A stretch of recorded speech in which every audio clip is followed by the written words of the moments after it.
This is Citizen Weekend with Olive Barrows.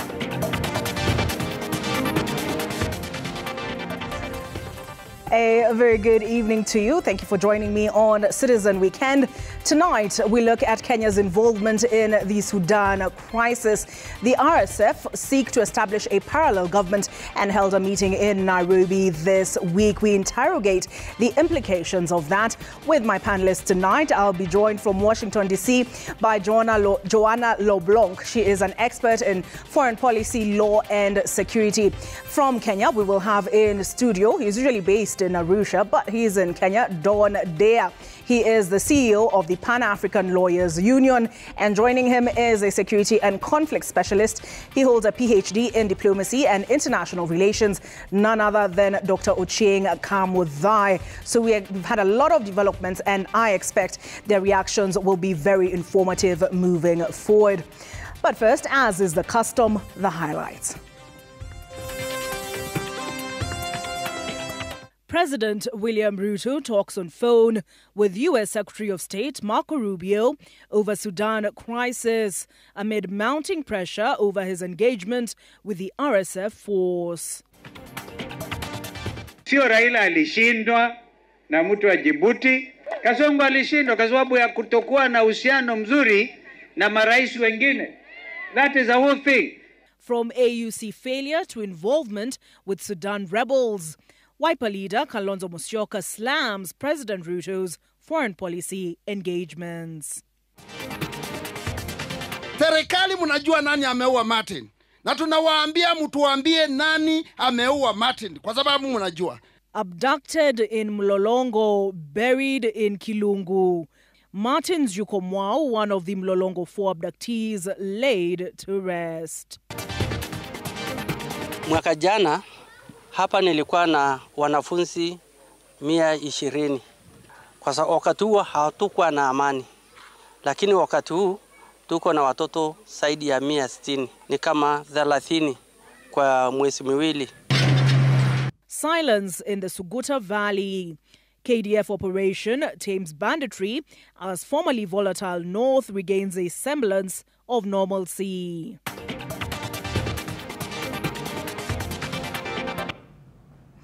Our sign language interpreter tonight is none other than Yula Nzale. President William Ruto has drawn the United States into the Sudan controversy after he rolled out the red carpet for the Hamdan Dagalo, popularly known as Hemeti-led rapid support forces who are pushing to form a parallel government. Ruto revealed on social media that he discussed offering Kenya as a platform for parties in the Sudan conflict during a call with the U.S. Secretary of State Marco Rubio, a detail not mentioned in the U.S. readout. This comes just a month after the U.S. accused Hemeti's forces of committing genocide in Sudan.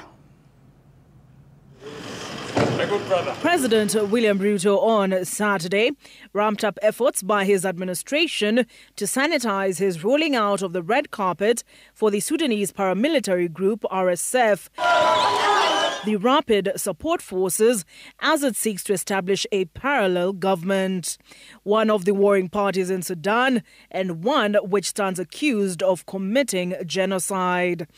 In a post on his social media handles, Ruto reported on a call he had with U.S. Secretary of State Marco Rubio, in which he stated they discussed the situation in Sudan and, quote, Kenya's crucial role in providing a platform for key stakeholders, including political parties, civil society and other actors, to engage in a process aimed at stopping the tragic slide of Sudan into anarchy and ensuring a pathway towards sustainable peace. This part of the conversation, which was primarily about the situation in the Democratic Republic of the Congo, is not included in the readout published by the U.S. Department of State and attributed to the spokesperson Tammy Bruce. Kenya's actions have drawn criticism from the chairman of the U.S. Senate Foreign Affairs Committee, Jim Risch, who on Friday posted to his social media that Kenya is helping the RSF legitimize their genocidal rule in Sudan under the guise of peacemaking, terming it an unthinkable attempt to obscure the truth and taking the view that it will not end the massacre. It is worth noting that in January this year, the U.S. Treasury Department sanctioned both the RSF leadership and that of the Sudanese Armed Forces. Significantly, in January, then U.S. Secretary of State Antony Blinken determined that RSF had committed genocide and ethnic cleansing in Sudan. This is among the reasons why Kenya's civil society groups, including the Kenya Human Rights Commission, AFRICOG and the International Commission of Jurists Kenya, ICJ, want Kenya to declare RSF members persona non grata and sit out of any mediation processes. Related to that, Wiper Party leader Kalonzo Musyoka has criticized President William Ruto's administration for allowing Sudan's Rapid Support Forces, one of the key factions in the country's civil war, to hold a meeting in Nairobi. Kalonzo warned that the decision risks jeopardizing Kenya's diplomatic standing. As Emily Chebet reports, the Wiper leader emphasized that Kenya should uphold its role as a unifying force in Africa, rather than appearing to take sides in international conflicts. Speaking at Rwangondo in Kirinyaga, where he attended a wedding ceremony, Kalonzo took a swipe at the Kenyan government's move to allow Sudanese rebels from the Rapid Support Forces RSF to hold a meeting in Nairobi. Kalonzo said the meetings that RSF has been holding with their allies in the capital Nairobi with the aim of forming a parallel government in Sudan goes against Kenya's role, that of uniting nations in conflict. Hii sio nchi ambayo sheria mwenendo wetu umekuwa kugonganisha nchi. Ulikuwa kazi yetu ni kushikanisha wananchi wa Kenya na eneo nzima. Mimi binafsi nimefanyia nchi ya Somalia kazi nyingi zaidi. Kalonzo accused the government of interfering with political affairs of the neighboring countries, a move that is putting the nation's security on the line. According to Kalonzo, the recent loss at the African Union chairmanship was a clear indication of the wanting relationship between Kenya and other African countries. Sio Raila alishindwa na mtu wa Djibouti. Kasongo alishindwa kwa sababu ya kutokuwa na uhusiano mzuri na marais wengine. That is the whole thing. Because Raila alikuwa hata apigi kura, marais wenyewe ndio anapiga kura. Rais wa Uganda anapiga kura, wa Tanzania anapiga kura. The Wiper leader calling out President Ruto for what he said was jeopardizing diplomatic relationships, which indirectly affects the country's economy. Kabla Uhuru kutoka, ama immediately left, DRC became a member of East African Community. That is how tunaweza kucreate soko moja ya watoto hawa. Hiyo mchele wetu ya hapa Mwea tungeipeleka mpaka Kinshasa, mpaka Khartoum, mpaka kila mahali na kubuni basi nafasi za kazi. Lakini huyu jamaa aliyoko mamlakani anataka kuharibu uhusiano wote huo. Kalonzo said he would engage Mount Kenya region leaders, including former Deputy President Rigathi Gachagua and NARC Kenya leader Martha Karua, on forging a united front. This coming week, mimi nitaungana na dada yangu Martha Wangari Karua. This week, anaunda upya chama chake cha NARC Kenya. Wakati Rigijia atakuwa akiunda chama yake, nitakuwa pale. Ruto alijaribu kuharibu chama ya Uhuru, Jubilee. Sasa ameachilia. Ameachilia apende, asipende. Kwa kisheria, Uhuru is still the coalition leader wa Azimio. Kalonzo said the incoming Independent Electoral and Boundaries Commission that is in the process of being constituted must remain transparent. Emily Chebet, Citizen TV, Nairobi. Supreme Court judges have launched a push to fight for their survival through a series of petitions filed to stop their removal from office over alleged incompetence and misconduct. The latest petition was filed at the High Court by Judge Njoki Ndongo, seeking to halt the Judicial Service Commission from proceeding with petitions filed against her by former Cabinet Secretary Raphael Tuju and lawyer Nelson Havi. Lady Justice Njoki Ndongo asserts that the petitions before the JSC involve matters either pending in court or already resolved, rendering them procedurally flawed. This comes moments after Chief Justice Martha Koome also petitioned the High Court to suspend any further proceedings related to petitions, arguing that the JSC lacks the authority and the constitutional mandate to entertain any such claims against her or any judges of the Supreme Court. Safin Achieng Ouma details the dilemma that has thrown the highest court in Kenya under sharp scrutiny. 7 judges of the Apex Court, led by Chief Justice Martha Koome and her deputy Philomena Mwilu, have launched a last-minute fight for their survival by filing separate petitions seeking to hold the Judicial Service Commission from considering proposals for their removal from office over alleged incompetence and misconduct. Lady Justice Njoki Ndung'u is the latest to move to the High Court, seeking to stop JSC from proceeding with petitions filed against her by former Cabinet Secretary Raphael Tuju and lawyer Nelson Havi.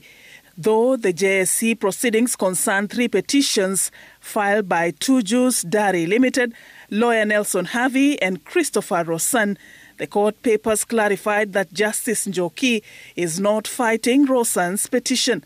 In her argument, Lady Justice Ndung'u asserts that JSC has no jurisdiction to question, review or interfere with the merits of the judicial decisions, adding that its mandate is strictly confined to investigating claims of misconduct, incapacity or incompetence as outlined by law.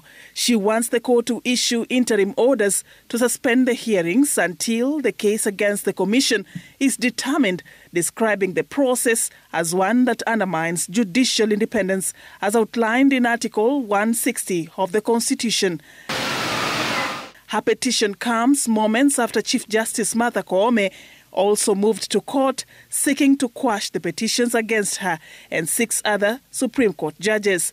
CJ Koome argued that JSC lacks the mandate to entertain any such petitions and termed the decision by the Commission to order her to respond to the removal petitions as an overreach of its powers. According to Koome, the petitions were meant to cause a constitutional crisis by creating a vacuum in the Apex Court, a move she says will have grave consequences. She has asked the court to declare that JSC has no mandate to interfere with the decisional and institutional independence of the Supreme Court. Lawyers Ahmed Nasir Abdullahi and Nelson Havi have been on the judge's case, expressing their harsh criticism of the Martha Koome-led bench through social media and offline. We must have the Chief Justice resign. Why do we say so? Because the Chief Justice is the head of the Judicial Service Commission. She chairs the Judicial Service Commission. How can she countenance all these complaints? And it's not that she doesn't know about them. She has intelligence. She has an office that's functional. She has evidence of judges who are corrupt. And when you make a complaint, Martha Koome has brought a rule that is now a decisional independence. One is a judge makes a decision, no matter how ridiculous it is. And we have complained. Our clients have complained. The JSC's response will be closely watched as it navigates this potentially transformative issue for Kenya's highest court. If the JSC finds merit in the allegations and recommends the formation of tribunals, the investigations could have far-reaching consequences. Safin Achieng Omar, Citizen TV. Today, grief and unanswered questions marked the farewell of Martin Mwao Nzyuko, one of the Mlolongo 4 abductees, as his family laid him to rest in Ndo, Kilungu Sub-County, Makueni County. Martin was among 4 young men who vanished from the Mlolongo area.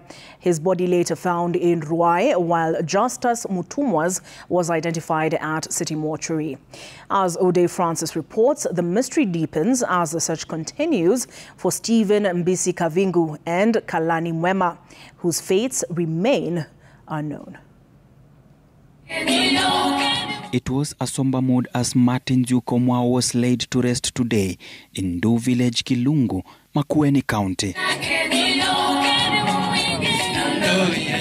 Martin Nzyuko Mwao, one of the 3 young men abducted on December 17th last year and found brutally murdered earlier this month, has been laid to rest in his home village of Ndo, Kilungu Sub-County, Makueni County. Attendees at the funeral condemned the increasing incidents of abductions and killings targeting government critics. Ile nimesikia mtoto wangu alipotea. Sasa MC akaniita, akaniambia kamanda utaongea na bila kunidunesa ile ni.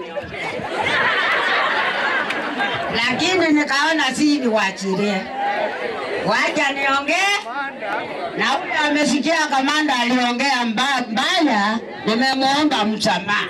Martin's body, along with that of Justus Mutumwa, was discovered on January 30th at City Mortuary. The whereabouts of the other two abductees, Steve Mbisi Kavingo and Kalani Mwema, remain unknown. Government pathologist Dr. Richard Njoroge revealed that Martin Nzyuko Mwau died from asphyxia due to neck compression, suggesting strangulation. Na wakati walipelekwa hapo, polisi walijua walipeleka hawa wapi. Naomba serikali, ule anajua wale wengine pahali wako, tafadhali, maanake mnajua mahali, kama mwafungia mnajua, kama mliwaua na mkatupa mnajua. Tafadhali tu peana ujumbe kwa simu yangu ama unipigie simu ndio niweze kueleza wazazi watoto wao wako wapi. Huyu amepatikana, sasa swali nani aliua yeye? Justus Mutumwa died from multiple abdominal, chest and head injuries caused by a blunt object, indicating a struggle. Serikali mnajua nani ameua Martin. Na tunawaambia mtuambie nani ameua Martin kwa sababu mnajua. Na muache kujifanya hatutaki kuambiwa maneno namna hii. The search continues for the two remaining abductees, Stephen Mbisi Kavingo and Kalani Mwema, who are still missing. Religious and political leaders at the funeral criticized the government, urging transparency about the fate of the missing individuals and accusing the administration of dictatorial tendencies. Martin Nzyuko is survived by 3 children and his widow. Ode Francis, Citizen TV, Nairobi. Our hearts go out to the families. A multi-agency team from the National Police Service has made significant progress in neutralizing the Oromo Liberation Army, a group linked to violence in Marsabit and Isiolo. Deployed under Operation Ondoa Jangili in January, the team, including elite Special Operations Group, has dismantled OLA and arrested several high-ranking commanders. Both Kenya and Ethiopia accuse OLA of crimes in the region. Ben Kiri reports from the troubled north. For years, several areas in Marsabit and Isiolo counties have been designated as disturbed and dangerous zones by the government. Beyond the threat of bandits terrorizing residents, another formidable force has been at play, the Oromo Liberation Army, OLA. Oromo Liberation Army is a splinter group of the Oromo Liberation Front, OLF, and advocates for self-determination and liberation of the Greater Oromia region, which includes parts of Marsabit, Isiolo, Tana River, and Lamu counties. They were involved in the business of the narcotic drugs and in particular banking. This militant group has been implicated in various criminal activities, including arms and drug trafficking, human smuggling, illegal mining, and cross-border attacks. The Isiolo-Moyale highway has become a hotspot for authorities combating the smuggling of illicit firearms and narcotics. In January this year, law enforcement changed strategy, launching Operation Ondoa Jangili to root out the militia from their hideouts. Nearly a month into the operation, significant progress has been made. Several OLA-operated camps have been dismantled, and contraband items, including firearms, counterfeit currency in multiple denominations, mobile phones, fake identification documents, and marijuana being seized. We decided that we are going to have an operation. Number one, to flush out the Oromo Liberation Army and other criminal groups that are domiciled in the areas of Isiolo County and Marsabit counties. The operation has actually been very, very successful. Very successful. We did our neutralization attack on 3rd of February when the operation was launched. So that is the last time we can say they were here. Among the recovered items were media propaganda materials linked to the militia's underground operations.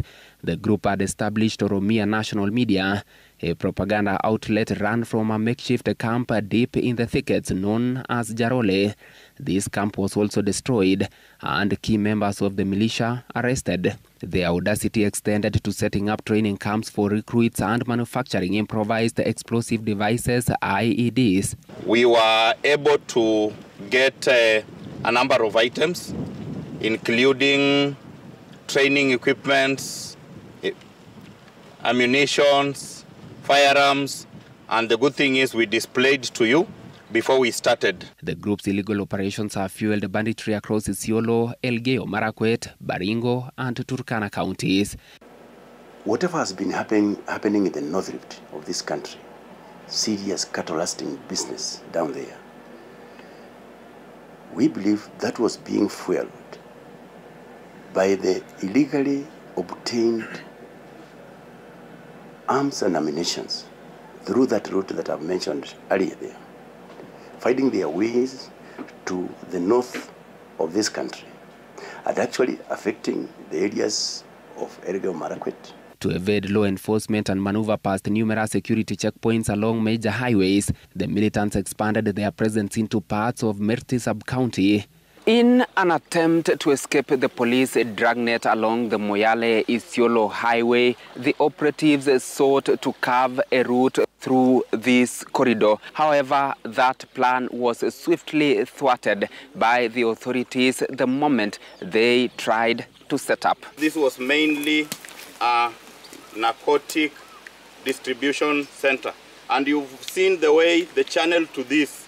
It is one, easily motorable, two, the thicket. Even if you fly up, you cannot see what is happening under this thicket. An operation by special NPS team launched from Kalama camp in Samburu struck a decisive blow against the militants in the larger Isiolo region. Simultaneous attacks were carried out on multiple camps, leading to the destruction of over 12 militia hideouts across Marsabit and Isiolo. As the crackdown continues, local communities are beginning to experience a return to normalcy. This elite special operations group drawn from the National Police have been tasked with neutralizing the OLA in this region.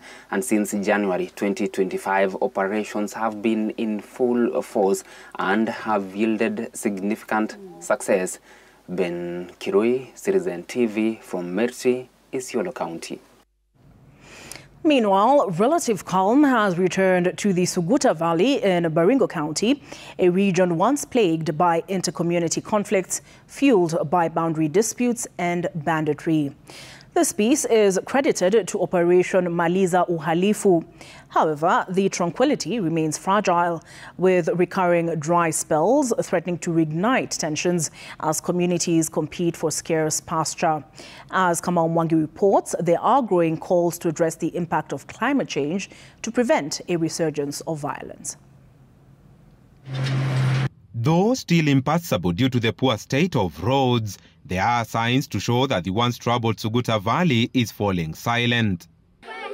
The peaceful coexistence between communities who could not see eye to eye now a reality, attributed to a new approach in dealing with banditry under Operation Maliza Uhalifu. Mbeleni ilikuwa ni mbaya sana.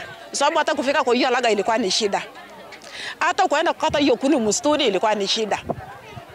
Kwenda kutafuta hata kwa hii shule, kwenda hospitali ilikuwa ni shida sana. Na uweze utapita kwa hiyo gate unalimwa. Lakini sasa hivi ile amani iko, hakuna shida. Hata sisi tunaenda kwa manyumba ya Pokot tunalala, hakuna shida sasa hapo. Mwaka jana hapa nilikuwa na wanafunzi 120. Kwa sababu wakati huo hatukuwa na amani. Lakini wakati huu tuko na watoto zaidi ya 160. Ni kama 30 kwa mwezi miwili yameongezeka. The frequent patrols by soldiers from the Kenya Defence Forces in the joint operation pacifying the valley that has known no peace for decades. The approach ushering in a new era of coexistence, breathing hope to locals residing in the Suguta stretch. Amechanganya watu ni Pokot, Atukon, Aturkana, AJMC, na Masai. Nakuja mtoto wangu kusoma Kavedo. Shule ni mzuri. Mtoto wangu naisaidia mimi hata ngari tapata. One thing that will make the government to reach this place is addressing the issues of the road, especially the highway from Nginyang to Lokichar. This is a very good highway that connects Turkana and Baringo County, and that is where issues of Suguta will end. We have done key leadership engagement where we bring elders together to bring out their solutions. For example, having them form up grazing communities amongst the communities to end issues of conflicts from one community and the other. The other thing we are doing is that to encourage people and to appreciate that peace will bring fruits to them. We are conducting a lot of civic activities. These civilian-military cooperation activities that include medical camps and humanitarian support, according to the peacekeepers, have worked towards enhancing coexistence between communities living at the border valley. We had a very successful Sports for Peace event, which included football tournament and marathon, and we had a total of 16 teams. And these teams were selected from the hotspots. Example, Pura, we had Romero, we had Capedo. Businesses have resumed. There is open MSRs, free movement of goods from one place to the other. Fear from the communities of doing businesses that used to be there is no longer there. This peace and the efforts therein to bring about harmony, however, stand threatened. The changes in climate have strained pasture, and these herders need urgent attention, lest all the gains made here go down the drain. Because as long as we have these challenges, we'll still somehow have struggle over natural resources, which is one of the key things that fuels the conflict here. Kamau Mwangi, Citizen TV. Even in the Suguta Valley, Gen Z have made themselves known. Detectives from Kisumu East have launched a manhunt for a woman identified as Rosemary Acheng, who is wanted in connection with a murder. Acheng is accused of fatally stabbing another woman in what is believed to be a love triangle. Armed with a knife, the suspect allegedly followed the victim and attacked her near her place of work, close to the Nyamasaria Boda stage in Kisumu. A community is in shock tonight following a brutal murder at Nyamasaria Boda stage in Kisumu. In a horrifying incident that has left hearts broken and questions lingering, a 30-year-old woman viciously attacked another woman, stabbing her multiple times, leaving her lifeless in cold blood. Witnesses have identified the suspect as Rosemary Acheng. He is alleged to have followed the victim to this very spot, confronted her in a heated argument, and then in an unthinkable act took her life. So kisha ndio tunaona huyu mfanyabiashara wa M-Pesa Brenda akipiga magoti chini, kumbe ameshadungwa visu, amezidiwa, sasa hezi hata simama. Hakuwa anajiweza, akaanguka chini, hiyo yani ikamshinda kusimama hata kidogo. Akavuta pumzi mara 3 na hivyo ndiye alienda hivyo. Efforts to save the victim were in vain. When police arrived, they found her lifeless body lying on the ground, cold, with deep stab wounds on her chest. Meanwhile, the suspect had vanished, leaving behind shattered lives and unanswered questions. Mke ameenda akaua mwanamke mwenzake, na hii imesaa kuwa ni shida hapa Nyamasaria. Sasa shida yenye tunapata kwa hii, watoto wanakuwa majani, watoto wanakuwa yatima. Detectives have since launched an intense manhunt pursuing every lead to bring the suspect to justice. But here at Nyamasaria stage, the pain is raw, as border operators and locals struggle to come to terms with what happened, questioning how a conflict could escalate to such unimaginable violence. Franklin Wala, Citizen TV. That report by Franklin Wala leads us up to our first break on Citizen Weekend.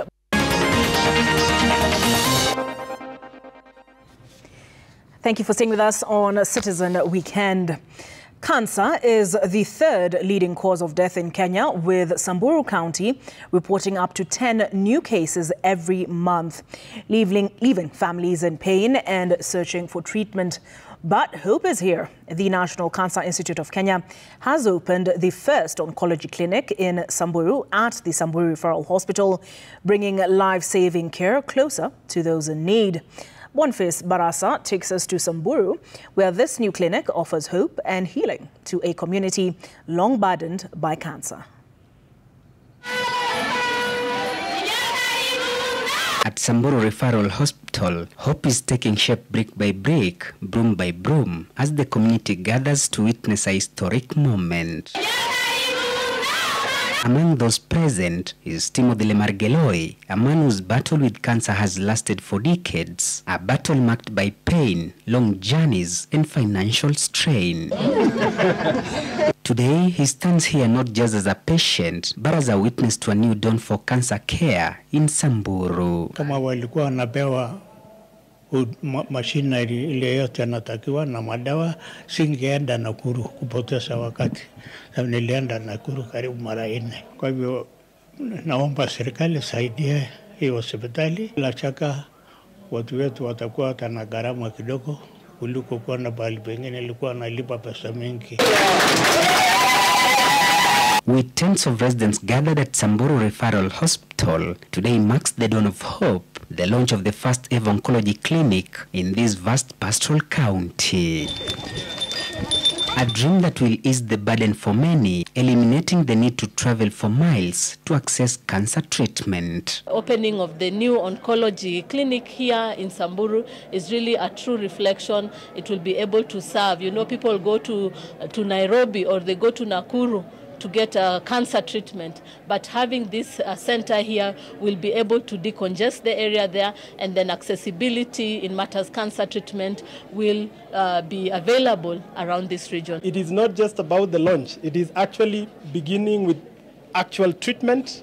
Today we have been able to treat 4 patients who have received treatment, and we've all witnessed. So this is quite a reprieve for the people of Samburu County and its environs, because they'll get treatment close home.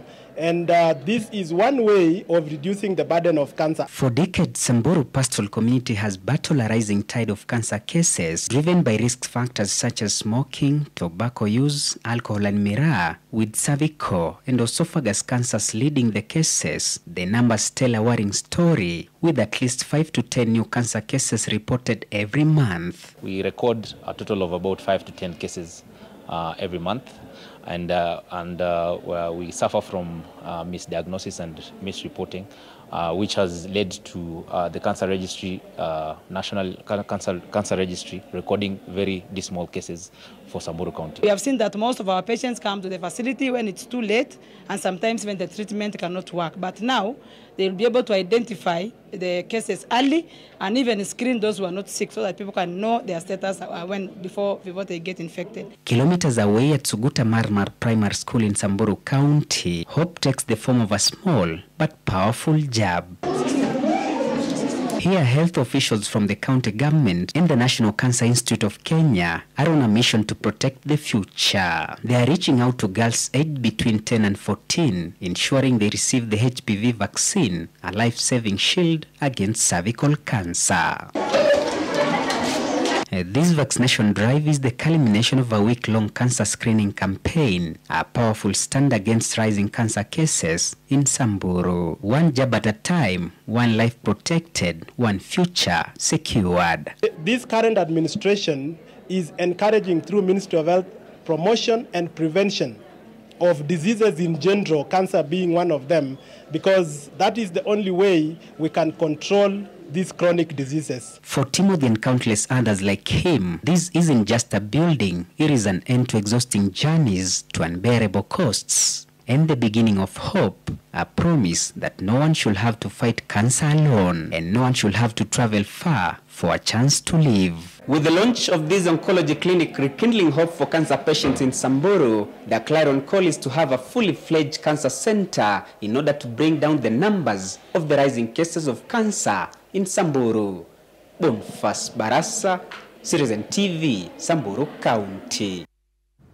Renal Roads, Kenya's first mobile dialysis truck, will bring life-saving treatment directly to patients battling chronic kidney diseases in Murang'a County, where it was launched today.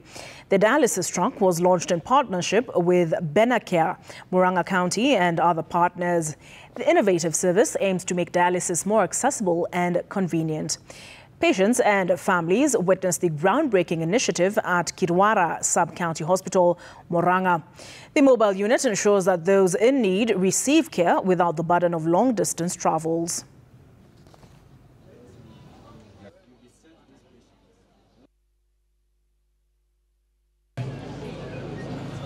Leo tumekuja kuleta kitu kinaitwa dialysis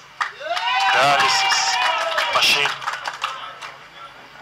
Murang'a wakati tuliingia tulikuta iko na 4 dialysis machine peke yake, na zote zilikuwa Murang'a hospital level 5 hospital pale Murang'a town.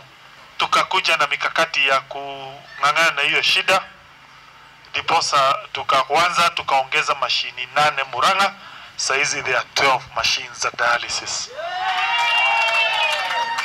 La pili, tukaenda Kegumo tukaongezea mashini 4 ili watu wa Kegumo na Maragwa wasi wanaenda Murang'a, wanaenda Kegumo wanasaidika. And for the first time we have been able to get a mobile truck fitted with dialysis machine. Itakuwa inaondoka kutoka health center moja to another health facility. Inamaanisha mtu hatatembea mahali mbali kuja kupata huu usaidizi. Sulu FM, in partnership with Naitiri Sugar, has completed the first phase of sugarcane farmer registration in Bungoma, with a target of registering 30,000 farmers. More than 600 sugarcane farmers got on the roll on Saturday in Milo, Webuye West, during a registration exercise organized by Naitiri Sugar in partnership with Sulu FM. The initiative aims to expand sugarcane farming and strengthen the supply chain for sugar production in the region. Naitiri Sugar, operating under West Kenya Sugar, has been conducting a series of farmer registration drives across Bungoma, targeting a total of 30,000 farmers. Today's event marked completion of the first phase of registration, which actively involved 5 constituencies. Local farmers have welcomed the initiative, seeing it as an opportunity to improve their livelihoods and boost the agricultural sector. Webuye West kwa ujumla kwa kuweza kujitokeza kwa wingi ili kuweza kujiandikisha kama wakulima wa miwa sehemu hizi na kampuni ya Naitiri Sugar iliyo chini ya West Kenya. So thank you Naitiri Sugar chini ya West Kenya kuendelea kusajili wakulima. Awamu ya kwanza tunapofungia hapa Maila Milo, ya kwamba awamu ya pili tunakuja kwa Fucho, kaunti ya Trans Nzoia, kaunti ya Busia, Vihiga, Kakamega na kwingine kwingi kwa sajili wakulima. Kwanza kabisa nataka kushukuru Royal Media na Sulu FM Menengai kwa kushikana na West Kenya ili kuwasajili wakulima wetu.